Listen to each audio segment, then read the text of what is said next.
बिहार में लोकसभा चुनाव की सरगर्मियां बेहद तेज है। उम्मीद है कि आज शाम तक चुनाव आयोग की तरफ से, मतलब निर्वाचन आयोग की तरफ से तारीखों का ऐलान होगा और समान आचार संहिता जो है वो इस देश में लागू हो जाएगा, बिहार में भी लागू हो जाएगा। सीट बंटवारे का मसला भी लगभग सुलझा लिया गया है। एनडीए हो या फिर बिहार का महागठबंधन हो, इसे इंडिया अलायंस भी कहते हैं। देखिए, इस वीडियो में हम चर्चा करेंगे राष्ट्रीय जनता दल, लालू प्रसाद यादव की जो पार्टी है, जिसका गठन जुलाई 1997 में हुआ, वो किन जातियों पर इस चुनाव में निर्भर है। जो ट्रेडिशनल वोटर माने जाते हैं, यानी एमवाई समीकरण, मुस्लिम प्लस यादव समीकरण, क्या राजद की नैया मुसलमान और यादव पार लगाएंगे, जिनकी बिहार में कुल आबादी लगभग 32% है। 1/3 जनसंख्या बिहार की लालू के साथ है या नहीं है, इस वीडियो में उसी पर हम चर्चा करेंगे। मुस्लिम यादव समीकरण दरअसल बिहार में लालू प्रसाद यादव और मोहम्मद शहाबुद्दीन ने मिलकर बनाया था। जब 97 के जुलाई में पार्टी का गठन हो रहा था तो अब्दुल बारी सिद्दीकी, मोहम्मद तस्लीमुद्दीन, मोहम्मद शहाबुद्दीन जैसे कई दिग्गज नेता थे जो लालू के साथ कंधे से कंधे मिलाकर खड़े थे और जो इस बात का दावा करते रहे कि मुसलमान अगर वोट बिहार में किसी को करेगा तो वो लालू प्रसाद यादव की पार्टी राष्ट्रीय जनता दल को ही करेगा, और करते भी रहा। लेकिन वो समीकरण क्या आज तक लालू बांध कर रख पाए हैं? क्या 2024 के लोकसभा चुनाव में लालू को फिर से मुसलमानों का पूरा साथ मिलेगा? इस पर अब सवाल खड़े होने लगे हैं। कारण समझ लीजिए। सबसे बड़े कारण असदुद्दीन अवैसी है, AIMIM के राष्ट्रीय अध्यक्ष। इस बार ऐलान कर दिया है कि बिहार के 11 लोकसभा सीटों पर उनके प्रत्याशी चुनाव लड़ने जा रहे हैं। और अवैसी का इफेक्ट कितना है बिहार की राजनीति पर, AIMIM कितना वोट प्रभावित करती है, इसका अनुमान 2020 के विधानसभा चुनाव और उसके बाद बिहार में हुए 3 उपचुनाव में देखने को मिला है। पहले 2020 के विधानसभा चुनाव का हम जिक्र करते हैं। सीमांचल की 5 सीटों पर अवैसी की पार्टी फतह कर जाती है और 12 सीटों पर आरजेडी के प्रत्याशियों को हरा देती है। इलाका किशनगंज का था, इलाका पूर्णिया का था, इलाका कटिहार, अररिया, फॉरबिसगंज जो सीमांचल का इलाका है, वहीं पर यह समीकरण बना कि 17 सीटों पर राजद को हारना पड़ा है सिर्फ और सिर्फ AIMIM के कारण। इसके अलावा जो बिहार में उपचुनाव हुए, आप गोपालगंज का उदाहरण लीजिए। गोपालगंज में मोहम्मद मुर्तजा जो है वो AIMIM के प्रत्याशी बनाए गए। 6000 के आसपास उनको वोट विधानसभा चुनाव में मिला और गोपालगंज राजद हारी थी महज 2200 वोटों से, जो कुसुम देवी जीती थी। और मदन गुप्ता जो प्रत्याशी बनाए गए थे राजद की तरफ से, उन्हें हार का सामना करना पड़ा था गोपालगंज में।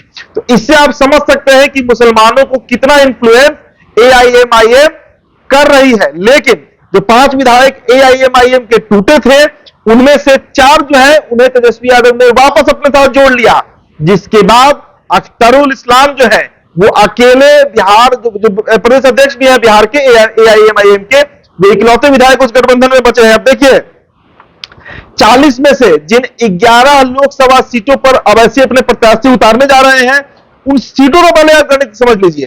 अररिया, पूर्णिया, कटिहार, किशनगंज, दरभंगा, मुजफ्फरपुर, उजियारपुर, काराकाट, बक्सर, गया और भागलपुर।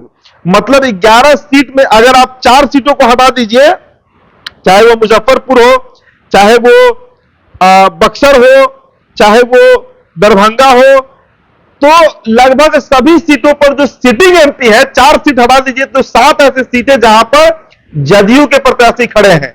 और वहां पर और खासकर इस पूरे बुरा गणित में जो अररिया, पूर्णिया, कटिहार, किशनगंज, ये जो इलाका है, यहां के किसी भी लोकसभा में आप चले जाइए, आप अगर किशनगंज की बात कीजिए तो वहां पर 70 से 75% मुसलमान मिलेंगे। पूर्णिया में करीब 40% मुस्लिम वोटर है, अररिया में भी करीब 40% मुस्लिम वोटर है, कटिहार में करीब 35% मुस्लिम वोटर है। आप दरभंगा चले जाइए तो इन सभी सीटों पर राजद के जो प्रत्याशी होंगे उन्हें कड़ी टक्कर मिलेगी, क्योंकि जो एवरेज मुस्लिम जनसंख्या सीमांचल में और कोसी के क्षेत्र में निकाला जाता है, अररिया का बात करिए, फॉरबिसगंज हो, इन सभी जगहों पर करीब 35 से 36% मतदाता मुसलमान समाज से आते हैं। तो आप खुद अंदाजा लगा लीजिए कि कितना बड़ा नुकसान इस बार अवैसी की पार्टी राजद को लगाने जा रही है। अब इसके अलावा एक और चर्चा आपको बता देते हैं कि देखिए, बिहार के सीमांचल में एआईएमआईएम अपनी ताकत दिखा चुकी है। 2020 के विधानसभा चुनाव में पार्टी ने सीमांचल की 5 सीटों पर पहली बार जीत हासिल की थी। उनमें 4 विधायकों को आरजेडी ने तोड़ लिया। सिर्फ अख्तरुल इस्लाम ही पार्टी के एकमात्र विधायक बचे थे। अवैसी आरजेडी की इस हरकत से काफी खफा है और माना जा रहा है कि एआईएमआईएम शायद ही कोई सीट निकाल पाए, लेकिन आरजेडी के नेतृत्व वाली इंडिया अलायंस के लिए बड़ी वोट कटवा तो पक्का बनेगी। इसकी झलक विधानसभा उपचुनाव में भी देखने को मिला था। जी हां, यह बात बिल्कुल स्पष्ट और समझना होगा कि अवैसी इस बार राजद को बड़ा नुकसान बिहार में पहुंचाने जा रहे हैं। इसके अलावा 2019 लोकसभा चुनाव में हैदराबाद, औरंगाबाद और किशनगंज, ये 3 लोकसभा सीट पर अवैसी ने अपने प्रत्याशी उतारे थे। जो हैदराबाद से बाहर का सीट था, उसमें हैदराबाद और औरंगाबाद से उम्मीदवार जीत गए थे, लेकिन किशनगंज सीट पर पार्टी को हार का सामना करना पड़ा था। तीसरे नंबर पर अख्तरुल इमाम आए थे, जो अवैसी की पार्टी से प्रत्याशी थे किशनगंज में, और महज 35,000 वोट के अंतर से वो हारे थे, महज 35,000 वोट। जी हां, इसके अलावा ये तो हुई अवैसी की पार्टी की बात। अब हमने वीडियो की शुरुआत में आपसे चर्चा किया था मोहम्मद साहबुद्दीन का। उनकी जो पत्नी है हिना साहब, वो सिवान से ताल ठोक रही है, और उनके ताल ठोकने का मतलब है कि जो पूरा सारण प्रमंडल है, चाहे छपरा हो, महाराजगंज हो, सिवान हो, गोपालगंज हो, पश्चिमी चंपारण हो, पूर्वी चंपारण हो, वाल्मीकि नगर हो, ऐसे करीब 6-7 लोकसभा सीट ऐसे हैं जिस पर सीधा प्रभाव साहबुद्दीन के परिवार का मुसलमान वोटरों के बीच दिखते रहा है। और सिवान तो खैर गढ़ ही है। अब देखिए, बिहार में आरजेडी का मुस्लिम यादव समीकरण की बुनियाद तब पड़ी थी जब सिवान के सांसद साहबुद्दीन हुआ करते थे। वही साहबुद्दीन जो कई आपराधिक मामलों में जेल की सजा काट रहे थे। जब से साहबुद्दीन का जेल जीवन शुरू हुआ, उनकी बीवी हिना साहब जो है वो आरजेडी के टिकट पर सिवान से सांसदी का चुनाव लड़ती रही। हालांकि 3 बार चुनाव लड़ने के बावजूद उन्हें एक बार भी कामयाबी नहीं मिली। और अब जब से साहबुद्दीन का निधन हुआ, वो दिवंगत हुए, उसके बाद से राजद परिवार का, लालू परिवार का जो रवैया, जो बेरुखी साहबुद्दीन परिवार की तरफ दिखा है, उससे जो सारण प्रमंडल के मुसलमान है वो काफी खफा है। इस बार जब राज्यसभा सीट की चर्चा हो रही थी तो उम्मीद जताई जा रही थी कि हिना साहब को भेजा जाएगा, लेकिन अब ऐसा नहीं हुआ है। ऐसे में हिना साहब भले ही निर्दलीय ही सिवान लड़े, लेकिन वो लड़ेंगी और उसका सीधा नुकसान सिवान लोकसभा सीट में आरजेडी को उठाना पड़ेगा। इसके अलावा एक और चेहरा है, एक और नेता है प्रशांत किशोर। प्रशांत किशोर जो पिछले 1.5 सालों से 2 अक्टूबर को पदयात्रा शुरू किए थे मोतिहारी से, और वहां से मोतिहारी का क्षेत्र हो, वाल्मीकि नगर का इलाका हो, शिवहर का इलाका हो, मुजफ्फरपुर हो, जो पूरा मिथिलांचल के साइड होते हुए कई ऐसे जिले हैं जहां पर वो घूमे हैं। और उनका सवाल वहां के मुस्लिम मतदाताओं से है कि जिसने आपकी वोट की ठेकेदारी ली, चाहे वो लालू यादव हो या नीतीश कुमार हो जो पसमानदा मुसलमानों के नेता बनते हैं, आपके परिवार को मिला क्या? क्या शिक्षा मिली? क्या आपके परिवार में रोजगार आया? आपकी पत्नी, आपकी बहन, आपकी बेटी अगर प्रसव पीड़ा से तड़प रही हो तो क्या आपको उसके मुताबिक अस्पताल उपलब्ध है? आखिर मुसलमानों को इन नेताओं ने बिहार में दिया क्या है? आज भी बिहार का सबसे पिछड़ा जो समुदाय है तो वो मुस्लिम समुदाय है।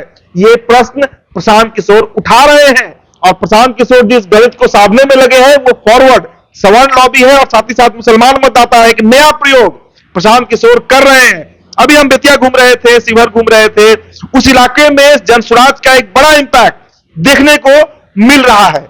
तो ये सभी गुणा गणित जो है वो लालू प्रसाद यादव की पार्टी आरजेडी के खिलाफ है, और इसका हर्जाना तेजस्वी यादव को 2024 के लोकसभा चुनाव में उठाना पड़ सकता है, क्योंकि राजद में आवाज के समय में कोई बड़ा मुस्लिम फेस है भी नहीं। अब बूढ़े लोग बचे हैं, अब ऐसी बचे हैं, कार्यशेड है, तो वो जन नेता नहीं है, स्पष्ट तौर पर समझ लीजिए। इसी तरह के छुटपुट नेता आपको मुस्लिम समाज के मिलेंगे तेजस्वी यादव के अगल बगल, जो वोट ट्रांसफर नहीं करा सकते हैं, जिस तरह मोहम्मद तस्लीमुद्दीन कराते थे, जिस तरह अब्दुल बारी सिद्दीकी कराते रहे, जिस तरह मोहम्मद साहबुद्दीन कराते रहे हैं। तो लोकसभा चुनाव की डुगडुगी बच चुकी है, लेकिन मुस्लिम मतदाता किसके साथ जाएगा, इस पर माथापच्ची राजद में शुरू हो चुकी है। फिलहाल इस खबर में इतना ही। बहुत बहुत शुक्रिया।